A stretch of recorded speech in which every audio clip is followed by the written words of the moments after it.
मुस्कुराइए क्योंकि हम प्रयागराज से हैं। मुस्कुराइए क्योंकि आप CUDP लर्निंग चैनल पर हैं। और मुस्कुराइए क्योंकि आज आपको इस वीडियो के माध्यम से 5 मोस्ट इम्पॉर्टेंट वैज्ञानिक नाम पर आधारित अभिक्रियाएं मिलने जा रही हैं।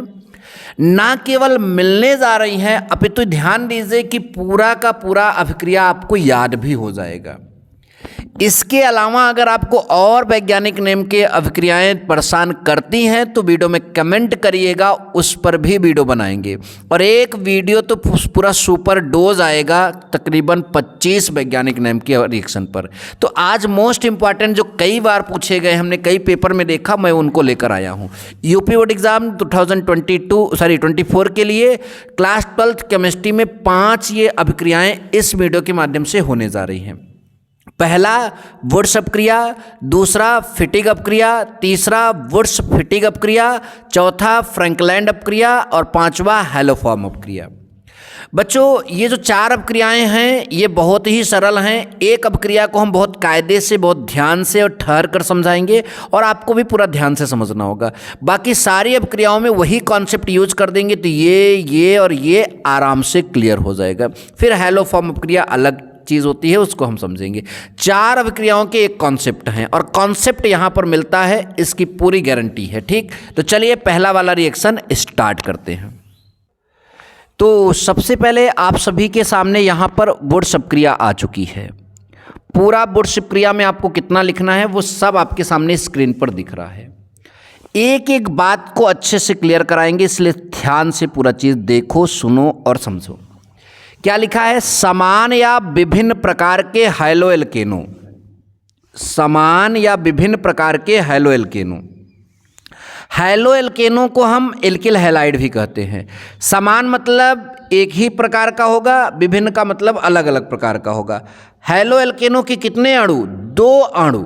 सोडियम धातु से, देखिए सोडियम धातु से शुष्क ईथर की उपस्थिति में, सोडियम धातु से शुष्क ईथर की उपस्थिति में क्रिया करके क्या बनाते हैं? एल्केन बनाते हैं। इस अभिक्रिया को वुड्स अभिक्रिया कहते हैं। फिर से पहले परिभाषा 2 बार सुनिए।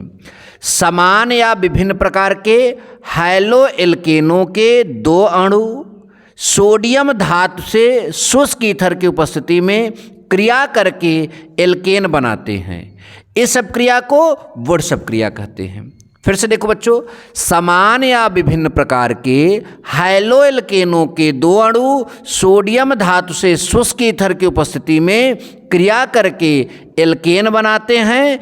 इस अपक्रिया को वुड्स अपक्रिया कहते हैं। देखिए बच्चों, जो RX होता है ये एल्किल, R मतलब एल्किल, हैलाइड, हैलाइड मतलब क्लोरीन, ब्रोमीन, आयोडीन कुछ भी हो सकता है। तो एल्किल हैलाइड, इसी को हैलो एल्केन भी कहते हैं। कितने अणु लेने हैं? 2 अणु। तो RX एक इधर ले लिया, RX एक इधर लिया। सोडियम धातु के साथ तो मैंने सोडियम ले लिया। एक्चुअल में सोडियम हैलोजन के साथ तेजी से रिएक्शन करता है, तो इसमें क्या करेगा? एल्किल हैलाइड के इस हैलोजन को और इस हैलोजन को सोडियम जो है अपने साथ जोड़ लेगा और उसके बाद ये जो इसका बॉन्ड खाली होगा और ये बॉन्ड खाली होगा, आपस में जुड़ जाएंगे। तो जब एल्किल और एल्किल के बीच सिंगल बॉन्ड होता है तो उसको एल्केन कहते हैं। इस तरह से एल्केन का फॉर्म हो जाएगा और शुष्क ईथर की उपस्थिति में रिएक्शन होगा। तो यहाँ पर 2 X था और 2 Na था, तो 2NaX बाहर हो जाएगा और R से जुड़ जाएगा, एल्केन बन जाएगा। अपक्रिया का नाम क्या है? वुड्स अपक्रिया। उदाहरण के तौर पर R की जगह आप CH3 रख लीजिए और X की जगह आयोडीन रख लीजिए। सेम प्रोसेस मैंने यहाँ पर किया ना, कहा ना समान या विभिन्न प्रकार का भी ले सकते हो, तो समान हमने यहाँ पर लिया और 2 सोडियम धातु थे, तो ये 2I जो है Na2NaI जो है बाहर हो जाएगी और CH3 से CH3 जुड़ जाएगी। तो द्विकार्बन का जो एल्केन होता है वो एथेन होता है, आप सबने पढ़ा ही होगा। तो मेथिल आयोडाइड के 2 अणु हैं, सोडियम धातु से क्रिया करके एथेन बना दिए। एक उदाहरण वुड्स अपक्रिया का हो गया। दूसरा देखिए, R की जगह हमने C2H5 रख दिया और X की जगह हमने Br रख दिया, तो नाम हो जाएगा एथिल ब्रोमाइड, इधर भी और इधर भी। तो ब्रोमीन के दो ब्रोमीन जो है 2 सोडियम के साथ 2NaBr होकर बाहर हो गए और ये C2H5 और C2H5 जुड़ जाएगा, तो 4 कार्बन का एल्केन जो होता है वो आपका ब्यूटेन होता है। तो इस तरह से हमारा पहला वाला रिएक्शन यहाँ पर डन होता है, जिसका नाम है वुड्स अपक्रिया। और आई होप कि आप सभी को ये समझ में आया। फिटिग अपक्रिया क्या होती है उसको बताएंगे, वुड्स फिटिग अपक्रिया क्या होती है उसको समझाएंगे। ध्यान समझिए, जैसे वुड्स अपक्रिया थी, इसमें समान या विभिन्न प्रकार के हैलो एल्केन लिए हैं, उसमें हैलो एरिन्स ले लीजिए। यानी हैलोजन की जगह हैलोजन ही रहेगा, क्लोरीन ब्रोमीन की जगह क्लोरीन ब्रोमीन आयोडीन ही रहेगा। बस यहाँ पर जो है, यहाँ पर आपका जो है एरोमेटिक आ जाएगा, मतलब एरीन आ जाएगा, जो रिंग वाला बेंजीन रिंग आ जाएगी। तो उसके दो अणु की क्रिया ऐसी एज इट इज कराते हो तो आपका वो जो है फिटिंग अप क्रिया होगी। अब वुड्स फिटिंग में क्या होगा, एक वुड्स का कॉन्सेप्ट रहेगा, यानी एक एल्किल हैलाइड रहेगा, ये वाला टर्म रहेगा, और एक जो है रिंग वाला रहेगा, उसको आपस में रिएक्ट कर दोगे तो वुड्स फिटिंग अप क्रिया हो जाएगी। आई होप की बातें समझ में आ रही है। फिटिंग अप क्रिया एक बार फिर से देखते हैं। देखिए हमने कहा ना कि जो वहाँ हेलो एल्केन था, यहाँ हेलो एरीन होगा।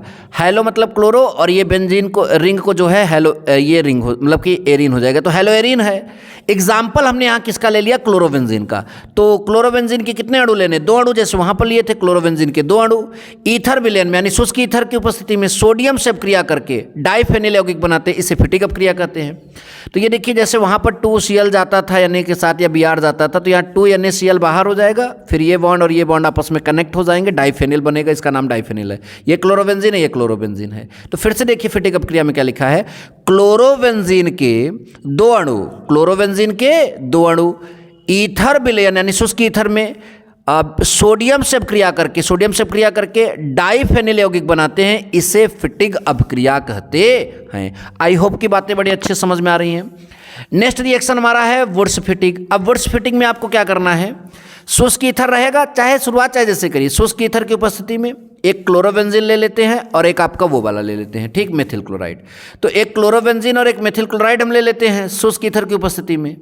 तो ये क्लोरीन 2 ठो जो है NaCl के Na के साथ NaCl के रूप में बाहर हो जाएगी, ये वाला बॉन्ड और ये वाला बॉन्ड आपस में कनेक्ट हो जाएगा, और बेंजीन रिंग से CH3 जुड़ा होता है तो उसको टालुइन कहते हैं। तो ये वाली रिएक्शन क्या हो जाएगी, वुड्स फिटिंग, क्योंकि अगर ये इस टाइप के 2 अणु मिलते हैं तो वुड्स अप क्रिया होती है, इस टाइप के 2 अणु मिलते हैं तो फिटिंग अप क्रिया होती है, और अलग अलग एक वुड्स वाला हो जाए एक फिटिंग वाला हो जाएगा, 2 अपक्रिया का नाम क्या हो जाएगा, वुड्स फिटिंग अपक्रिया। फिर से अपक्रिया का सुनो, इसमें क्या लिखा है, शुष्क ईथर की उपस्थिति में क्लोरोबेंजीन की क्रिया, शुष्क ईथर की उपस्थिति में क्लोरोबेंजीन की क्रिया मेथिल क्लोराइड से सोडियम धातु के साथ कराने पर जो है टालुइन प्राप्त होती है, इसे हम क्या बोलते हैं, वुड्स फिटिंग अप क्रिया। आई होप की बात समझ में आई। अब हमारा अगला है जो थोड़ा सा इससे हट कर है लेकिन मिलता जुलता है, नाम है फ्रैंकलैंड अप क्रिया। तो हमारा अगला जो है फ्रैंकलैंड अप क्रिया। तो फ्रैंकलैंड अप क्रिया क्या है, जब एल्किल हैलाइड को जिंक चूर्ण के साथ, वहाँ सोडियम धातु रखते थे, यहाँ जिंक का चूर्ण रखते हैं, ईथर की ही उपस्थिति है। देखो जब एल्किल हैलाइड को जिंक चूर्ण के साथ ईथर की उपस्थिति में गर्म किया जाता है तो एल्केन प्राप्त होता है, उधर भी एल्केन ही तो प्राप्त होते थे। यह अपक्रिया फ्रैंकलैंड अपक्रिया कहलाती है। देखिए उसमें जो एल्किल हैलाइड के 2 अणु थे वो सोडियम के 2 परमाणु से क्रिया करते थे, लेकिन यहाँ जिंक का केवल 1 परमाणु आया। क्यों आया है, क्योंकि जिंक की संयोजकता 2 होती है। जिंक जो है 2 हैलोजन को जोड़ सकता है और सोडियम 1 हैलोजन को ही जोड़ सकता था, और 2 हैलोजन निकलते थे तो उसके लिए वो क्या करता था, 2 सोडियम होता था। यहाँ जिंक 1 ही रहेगा, Zn(I2) आपका बाहर हो जाएगा और CH3 जो है आपस में कनेक्ट हो जाएगी, एल्केन यानी यहाँ पर एथेन बन जाएगा, ये मेथिल आयोडाइड है, और अपक्रिया का नाम क्या है, फ्रैंकलैंड अपक्रिया। फिर से सुनिए, जब एल्किल हैलाइड या एल्किल हैलाइड के 2 अणुओं को जिंक चूर्ण के साथ ईथर की उपस्थिति में गर्म किया जाता है तो एल्केन प्राप्त होते हैं। यह अपक्रिया फ्रैंकलैंड अपक्रिया कहलाती है। अपक्रिया का समीकरण आपके सामने यहाँ पर लिखा हुआ है। अब इसके बाद हम पढ़ेंगे हैलोफॉर्म रिएक्शन, जो कि बहुत इंपॉर्टेंट है। बच्चों वीडियो बनाने में थोड़ा देरी हो रही थी तो इसलिए हमने जो है अगला वाला रिएक्शन किताब से ही समझाना उचित समझा। आपको समझ में आए, समझाया कहीं से भी जाए, सारा नोट तो किताब से ही बनता है। तो देखो हैलोफॉर्म अपक्रिया आप लोग हेडिंग डालेंगे और इसमें क्या लिखा है देखिए, एथिल अल्कोहल CH3CH2OH या C2H5OH या एसीटोन, इसकी जगह एसीटोन ले सकते हैं। एथिल अल्कोहल या एसीटोन को आयोडीन आप देख रहे हैं, एवं सोडियम कार्बोनेट आप देख रहे हैं, या सोडियम हाइड्रोक्साइड ले लीजिए। देखिए इधर एथिल अल्कोहल लीजिए या एसीटोन लीजिए, इधर सोडियम कार्बोनेट लीजिए या सोडियम हाइड्रोक्साइड लीजिए। किसके साथ, आयोडीन के साथ। उसके विलयन के साथ गर्म करते हैं तो आइडोफॉर्म बनता है, यानी CH(I3) बनता है, और यह पूरा रिएक्शन हैलोफॉर्म बोला जाता है। ये पूरा रिएक्शन क्या बोला जाता है, हैलोफॉर्म बोला जाता है। मतलब यहाँ आयोडीन के बजाय हैलोजन रखोगे तो है आइडोफॉर्म के बजाय हैलोफॉर्म बनेगा, इसलिए हैलोफॉर्म रिएक्शन हो जाता है। ठीक, तो इसकी क्रिया इससे करते हैं तो ये बनेगा, और साथ ही साथ देखिए सोडियम आया है और हैलोजन है तो जाहिर सी बात है यानी आई बनेगा। यहाँ CO3 जब भी जिस कंपाउंड में रहेगा और वहाँ गर्म करने की बात आएगी तो कार्बन डाइऑक्साइड गैस जरूर निकलेगी। ऑक्सीजन और हाइड्रोजन का मेल होगा तो जल भी जरूर निकलेगा। और लास्ट में एक और चीज़ बनता है सोडियम फॉर्मेट। तो इस तरह से ये पूरा आप याद करके जाइएगा। आपको जो भी दिक्कत हो आप हमारे वीडियो में कमेंट करते रहिए, आपकी सारी दिक्कतों को दूर ज़रूर किया जाएगा। Thank you so much. जय हिंद, वंदे मातरम।